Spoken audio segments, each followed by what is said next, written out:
जब शादी बाजार बन जाए तो कानून को तलवार की तरह चलना ही पड़ता है। और सुप्रीम कोर्ट ने योगेंद्र पाल सिंह वर्सेस रघुविंदर सिंह में यही किया। एक बार फिर डाउरी के जहर पर कानूनी वार किया है। तो चलिए सुनते हैं एक्चुअली हुआ क्या है। इस केस में एक नौजवान दुल्हन सिर्फ 4 महीने के अंदर एल्युमिनियम फॉस्फाइड से मारी गई।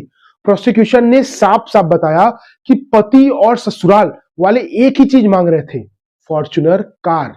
और जब उनकी यह लालच पूरी नहीं हुई तो उसका भयानक परिणाम था उसकी मौत। एक रात 1:30 बजे के आसपास विक्टिम ने अपनी बहन को कॉल किया और बोला, मुझे जबरदस्ती कुछ फॉल स्मेलिंग सब्सटेंस पिलाया गया है। ये था उसका डाइंग डिक्लेरेशन। और एफएसएल रिपोर्ट ने भी कंफर्म किया कि ये पॉइजन ही था।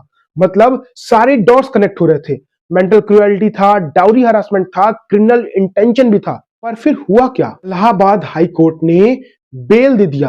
हाँ, सीरियसली जैसे कुछ हुआ ही नहीं। पर सुप्रीम कोर्ट सुन के चौंक गया। उन्होंने हाई कोर्ट के ऑर्डर को परवर्स एंड अनसस्टेनेबल कहा।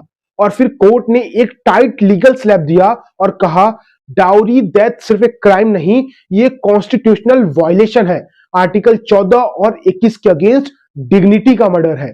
कोर्ट ने क्रिस्टल बोला, सीरियस एलिगेशन है, प्राइम फेसी एविडेंस है, सोसाइटी का इंटरेस्ट स्टेक पे है और तुम बेल दे रहे हो? Not happening.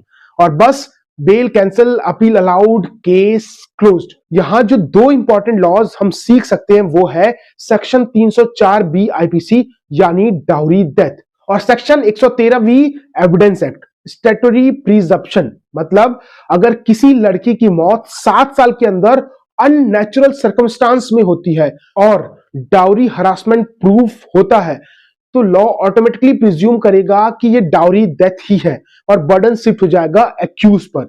तो ऐसे ही लीगल फैक्ट्स और डेली नॉलेज अपडेट चाहिए तो इट्स लीगल पावर को फॉलो करें। Thank you very much.